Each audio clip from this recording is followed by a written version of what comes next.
नमस्कार, अस्सलाम वालेकुम, सत श्री अकाल और जय झूलेलाल। मैं हूं जी प्रेम मटलानी और आप देख रहे हैं हालात हाज़रा का प्रोग्राम हकीकत ये है। प्रोग्राम शुरू करने से पहले आप सबसे एक मर्तबा फिर मैं दरख्वास्त करता चलूं कि जिस किसी साहब या साहिबा ने अब तक हमारे इस चैनल को सब्सक्राइब नहीं किया, बराए मेहरबानी इसको सब्सक्राइब करें, प्रोग्राम को लाइक करें, शेयर करें और घंटी का बटन दबाना न भूलें। पाकिस्तान में पुराने सियासतदानों या जो मिलिट्री के अफसर्स हैं, उनकी एक जमात है जो अपने आप को वेटरन्स कहलाते हैं। उन्होंने एक अजीब दावा किया है, यूँ कह सकते हैं। उन्होंने कहा कि एस्टेब्लिशमेंट ने उनसे वायदा किया था कि एक मर्तबा इमरान साहब हुकूमत से हट जाएं तो हम 90 दिन के अंदर 90 डेज़ के अंदर नए इंतखाबात करवा देंगे। अब जनरल हेडक्वार्टर की तरफ से साफ इसकी तरदीद आई है और उन्होंने साफ कह दिया है कि एक तो इंतखाबात से एस्टेब्लिशमेंट का कोई वास्ता नहीं है और दूसरे ये कि वेटरन्स का ये जो क्लेम है कि हमने उनसे वादा किया था, ऐसी कोई बात नहीं, हमने कोई वादा नहीं किया था। तो इसीलिए हमसे ये उम्मीद मत रखें कि इमरान खान को हम 90 डेज़ के अंदर इलेक्शन करवा सकते हैं उनके कहने के मुताबिक, जबकि ऐसा कुछ भी नहीं है। एक रिटायर्ड लेफ्टिनेंट जनरल हैं, वो जब उसामा बिन लादेन को कत्ल किया गया था, उनके ऊपर हमला किया गया था एबटाबाद में, उस वक्त वो पेशावर के कोर कमांडर थे। उनका नाम है जनरल आसिफ यासीन। अब तो वो रिटायर हैं, लेकिन हम अपने प्रोग्राम में नाजरीन को ऐसा कई मरतबा बता चुके हैं कि एस्टेब्लिशमेंट में भी 2 धड़े हो चुके हैं। ये अलग बात है कि इस वक्त जो पावर में हैं, यानी जनरल कमर जावेद बाजवा, वो जो है न्यूट्रल हैं, लेकिन दूसरे जैसे जनरल फैज़ हमीद हैं जो इस वक्त पेशावर के कोर कमांडर हैं, या ऐसे कुछ दूसरे जनरल्स हैं जो पसे पर्दा इमरान खान की हिमायत करते दिखाई दे रहे हैं। उनमें से ये जो आसिफ यासीन साहब हैं, जनरल आसिफ यासीन साहब, वो भी एक उनमें से शुमार किए जाते हैं। कल उनको इस्लामाबाद प्रेस क्लब में प्रेस कॉन्फ्रेंस करनी थी, तो एक सहाफ़ी हैं अयाज सैयद ने उनसे कुछ सवालात किए और ज़ाहिर है जब आसिफ यासीन से बोलेंगे तो उसामा बिन लादेन के बारे में तो ज़रूर पूछेंगे कि भाई आप जब कोर कमांडर थे तो आप क्या कर रहे थे उस वक्त जब अमेरिका ने हमला किया। 1-1.5 घंटा लगा उनको, वहाँ पर उनको मारा, उनकी डेड बॉडी लेके गए, दूसरों को मारा जो है, और एक हेलीकॉप्टर छोड़ के भी गए। उस वक्त आप क्या कर रहे थे? तो गुस्से में जनरल साहब ने उसको ये कह दिया कि मेरी छोड़ो, तुम अपने जनाजे की तैयारी करो। तो ये हैं इमरान खान के हामी जनरल साहिबान जो सहाफ़ियों को मौत की धमकियाँ दे रहे हैं।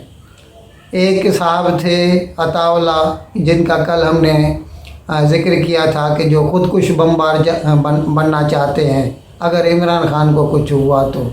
ये दूसरे जनरल हैं जो सहाफ़ियों को मौत की धमकियां दे रहे हैं। ये उसका टुकड़ा वीडियो का हम इसके साथ अटैच कर रहे हैं, आप खुद देख सकते हैं। जनरल साहब, आप समझते हैं कि मुल्क को जो दरपेश सूरत हाल है उसमें जर्नैलों को अपनी ज़मीनें वापस कर देनी चाहिए? मुल्क में माशी अपने जनाजे का तो जनरल साहब, ये जो बिजनेसेस हैं जो जनरल्स के, कुछ फरमाएंगे? कर रहे हो जो तुम बेग साहब ने किया था, स्टॉप इट। नहीं सर, मैं तो आपसे सवाल कर रहा हूँ सर। ये मुल्क का मामला है, आपने प्रेस कॉन्फ्रेंस किया उसके ऊपर। अपनी इज्जत संभालो। और सर मैं अपनी इज्जत संभाली हुई, आप अपनी इज्जत संभालें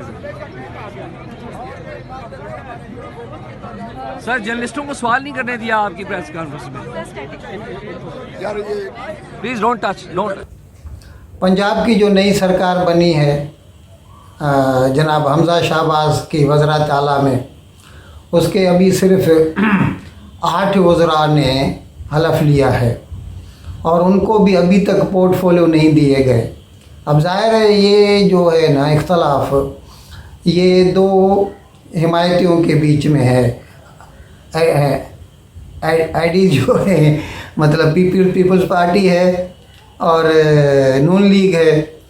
हर पार्टी चाहती है कि जो अच्छे अच्छे महकमे हैं वो हम अपनी तरफ ले जाएं। तो जब आधी रात को मतलब पहले गवर्नर बलीगुर रहमान से हलफ दिलवाया गया, उसके बाद फिर ये हमजा शहबाज के जो ये 8 काबीना के मेंबरान, उनसे जब हलफ, तो उस वक्त पीपी के भी कुछ मेंबरान को बोला गया था, लेकिन जब उनको मैसेज नहीं आया तो फिर वो ढूंढते रहे, मतलब घूमते रहे माल रोड पे, आइसक्रीम खाते रहे। तो उन्होंने बाद में पहले बिलावल भुट्टो से बात की। बिलावल भुट्टो उस वक्त तुर्की में थे। बिलावल भुट्टो ने उनको कहा छोड़ दीजिए, हमें कोई ज़रूरत नहीं वज़रात की। फिर उन्होंने जनाब आसिफ जरदारी से बात की, जिसने बोला कि आप रुकिए मैं देखता हूँ। तो फिर उन्होंने हमजा शहबाज से नहीं, वो पहले नवाज़ शरीफ से बात की लंदन में, और फिर लंदन में नवाज़ शरीफ ने हमजा शहबाज को बताया कि आप वही कीजिए जो आपको आसिफ जरदारी बोले। तो अभी ये जो काबीना है उसका मतलब उसको बढ़ाना है, ज़्यादा मेंबरान भी लेने, पीपल्स पार्टी वालों को भी अकोमोडेट करना है। तो इसके लिए कल जनाब आसिफ जरदारी लाहौर आए और बिलावल हाउस में हमजा शहबाज को बुलवा लिया और उनसे मुज़ाकरात किए। और सुनने में यही आया है कि हमजा शहबाज ने उनको यकीन दिलाया है कि आप जैसा कहेंगे वैसा ही होगा, क्योंकि बकौल आसिफ जरदारी के हमारा जो ये इत्तेहाद है ये सिर्फ 12, 13 या 15 महीनों का नहीं है कि भाई आइंदा जो इंतखाबात होंगे उसके बाद फिर अलग हो जाएंगे। हम चाहते हैं कि हम साथ में रहें, क्योंकि हम मेन 2 पार्टीज़ हैं पाकिस्तान की जो पाकिस्तान को खुशहाल देखना चाहते हैं, और इमरान खान ने उसका जो कबाड़ा करके रख दिया है, इसके लिए हमें कई साल तक साथ में रहना चाहिए या रहना पड़ेगा ताकि हम पाकिस्तान का रिकन्स्ट्रक्शन कर सकें। तो हमजा शहबाज ने उनको यकीन दिलाया कि आप जैसा कहेंगे वैसा ही होगा। इटली में कुछ पाकिस्तानियों को गिरफ़्तार किया गया है, यूरोपोल ने गिरफ़्तार किया है। और कहते हैं कि वो जो जिसने चार्ली हेब्डो जो मैगज़ीन था उसके ऊपर अटैक करके 2 आदमियों का कत्ल कर दिया था, वो एक पाकिस्तानी था, उसका नाम था ज़हीर हसन महमूद। ज़हीर हसन महमूद के ये हवारी हैं, उसके ग्रुप से ताल्लुक़ रखते हैं। उनको गिरफ़्तार किया गया कल इटली में। अब उनके ऊपर केस चलेगा। वो तो ये तो ब्लास्फेमी का सोच के वो लोग खुद ही फ़ैसला कर लेते हैं और उनको कत्ल कर देते हैं। लेकिन फ्रांस वाले तो खैर इनको खातिर में नहीं लाते। उन्होंने तो बोल दिया कि नहीं, हम तो इज़हार राय में किसी के ऊपर पाबंदी नहीं लगा सकते। लेकिन हम आपको बता दें कि वो पाकिस्तानी जिन्होंने ऐसी ये दहशतगर्दाना हरकत की थी उनको कल इटली में गिरफ़्तार कर लिया गया। कल पाकिस्तानी पंजाब में फ्लोर मिल्स जो है ना, आटे की मिलें, उनके ऊपर फूड डिपार्टमेंट वालों ने रेड कर दिए। ये इल्ज़ाम लगा कर के जो सब्सिडी वाली गंदम है ना वो पब्लिक में बेची जा रही है बड़े दाम पर। तो अभी वो जो मिल मालकान हैं उनकी एसोसिएशन है, पाकिस्तान फ्लोर मिल्स एसोसिएशन, उन्होंने ये फ़ैसला किया है कि हम सब्सिडी वाली गंदम जो है ना उसको पीसना छोड़ देंगे। वो पड़ी रहे आपकी, हमें चाहिए ही नहीं, हमें कोई ज़रूरत नहीं, हम बाज़ार से जो लेते हैं हम उसी को पीस के और ओपन मार्केट जो है उसमें सेल करेंगे जो मिल गया उसमें से। अब इससे गवर्नमेंट का जो ये प्रोग्राम है कि भाई 40 रुपये या 50 रुपये में 1 किलो या 500 रुपये के 490 रुपये के 10 किलो जो है वो आटा मिले लोगों को, तो वो खटाई में पड़ जाएगा। लेकिन उसके ज़िम्मेदार कौन है? वो फूड डिपार्टमेंट वाले। और जाहिर है उन्होंने क्यों ये रेड किया होगा, ये लोग तंग करते हैं व्यापारियों को ताकि उनमें से कुछ ना कुछ निकाल सकें पैसे।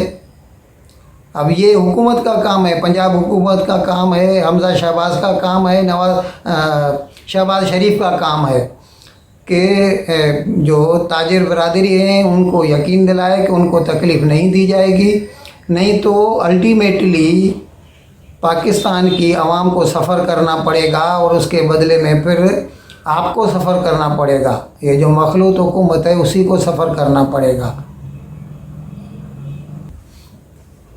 शहबाज शरीफ ने एक नया मतलब सजेशन रखा है पाकिस्तान के सियासतदानों के लिए, ताजर बरादरी के लिए, दूसरों के लिए कि सब मिलकर बैठें और एक चार्टर ऑफ इकॉनमी बनाएं, यानी एक किस्म जो बेसिक प्रिंसिपल बनाएं कि मुल्क की मईशियत को कैसे चलाना है।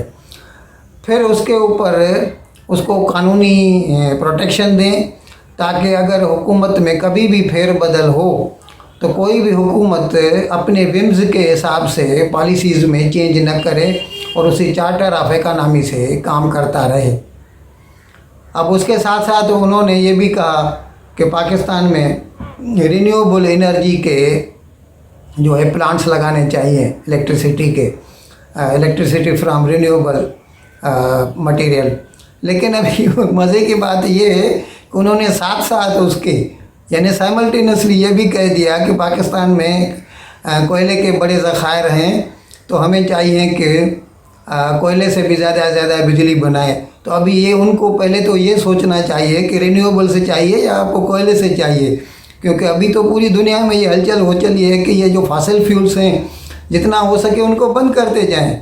कोयले से नहीं बनाना चाहिए इलेक्ट्रिसिटी, क्योंकि उससे कार्बन मोनोऑक्साइड, कार्बन डाइऑक्साइड निकलती है जो माहौलियाती आलूदगी बढ़ाती है।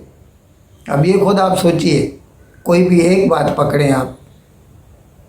इन अल्फाज के साथ मैं आप सभी भाइयों और बहनों से प्रोग्राम को ख़त्म करने की इजाज़त चाहूँगा, लेकिन विदाई से पहले आप सबसे एक मरतबा फिर दरख्वास्त करता चलूँ कि जिस किसी साहब या साहिबा ने अब तक हमारे इस चैनल को सब्सक्राइब नहीं किया, बराए मेहरबानी जल्द से जल्द सब्सक्राइब करें, प्रोग्राम को लाइक करें, शेयर करें और घंटी का बटन दबाना न भूलें। बहुत बहुत शुक्रिया।